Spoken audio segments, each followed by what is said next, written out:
दिल्ली के सिंहासन पर भाजपा किसकी करेगी ताजपोशी? वर्तमान के आयाम में होगी भविष्य की तलाश। केजरीवाल का मजबूत किला उखाड़ने वाली लश्कर से कौन होगा सत्ता का सिरताज?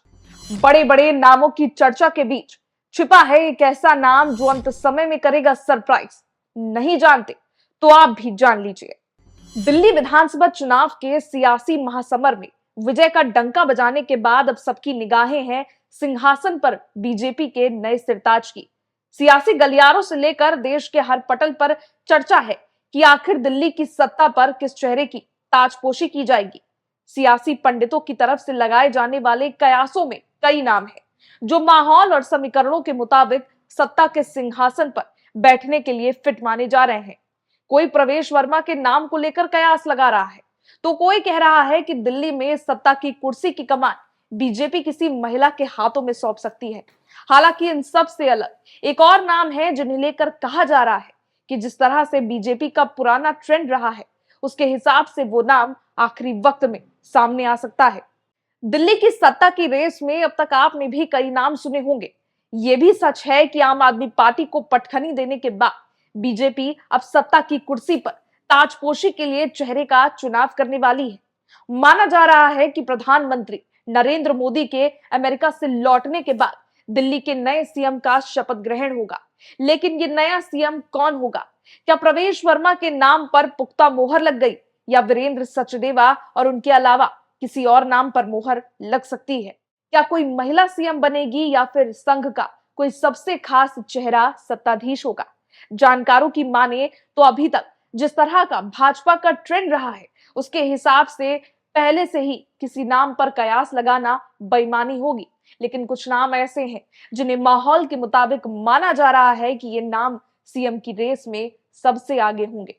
दिल्ली की सत्ता पर सीएम की ताजपोशी के लिए बीजेपी के जिन चेहरों की सबसे ज्यादा चर्चा चल रही है, उसमें पूर्व सीएम साहिब सिंह वर्मा के बेटे प्रवेश वर्मा, विजेंद्र गुप्ता, सतीश उपाध्याय, आशीष सूद, जितेंद्र महाजन जैसे दिग्गजों के नाम शामिल हैं। हालांकि बीजेपी के सोशल इंजीनियरिंग को देखें तो बीजेपी इस बार दिल्ली की सत्ता पर किसी पूर्वांचली समाज के चेहरे का चुनाव करने वाली है। इसके पीछे का कारण बताया ये जा रहा है कि दिल्ली में बड़े पैमाने पर पूर्वांचली समाज के लोगों ने बीजेपी को वोट किया है। यही नहीं, बीजेपी एक चुनाव से दूसरे चुनाव का भी भविष्य तय करती है। मध्य प्रदेश और राजस्थान में सीएम बनाने का उदाहरण सबने देखा है। मध्य प्रदेश के मोहन यादव को उत्तर प्रदेश के सीमावर्ती यादव वोट बैंक को साधने के लिए ही बीजेपी ने यह बड़ा फैसला लिया था। ऐसे में माना जा रहा है कि बीजेपी बिहार विधानसभा चुनाव से पहले किसी पूर्वांचली पिछड़े चेहरे पर यह दांव खेल सकती है, क्योंकि बिहार चुनाव में पूर्वांचल का बड़ा अहम रोल होगा और यूपी बिहार की सीमा पर बड़े पैमाने पर पिछड़ा वोट बैंक है। और तो और दिल्ली में बिहारी वोटरों की संख्या बड़ी संख्या में है। ऐसे में बीजेपी बिहार चुनाव से पहले इस वोट बैंक को साधने की पूरी कोशिश करेगी।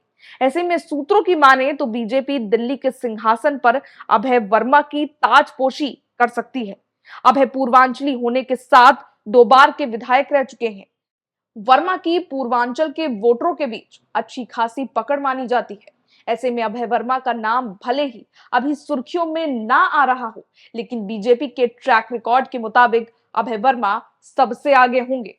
दिल्ली विधानसभा चुनाव में महिलाओं का अच्छा खासा वोट बीजेपी के पाले में गया है। ऐसे में माना यह भी जा रहा है कि बीजेपी दिल्ली में महिला सीएम भी बना सकती है। अगर ऐसा हुआ तो इस लिस्ट में रेखा गुप्ता का नाम सबसे ऊपर होगा। रेखा गुप्ता इससे पहले मेयर रह चुकी हैं। इसके अलावा महिलाओं के साथ बनिया वोट बैंक पर भी उनकी अच्छी खासी पकड़ मानी जाती है। हालांकि ये सिर्फ सियासी कयास ही है।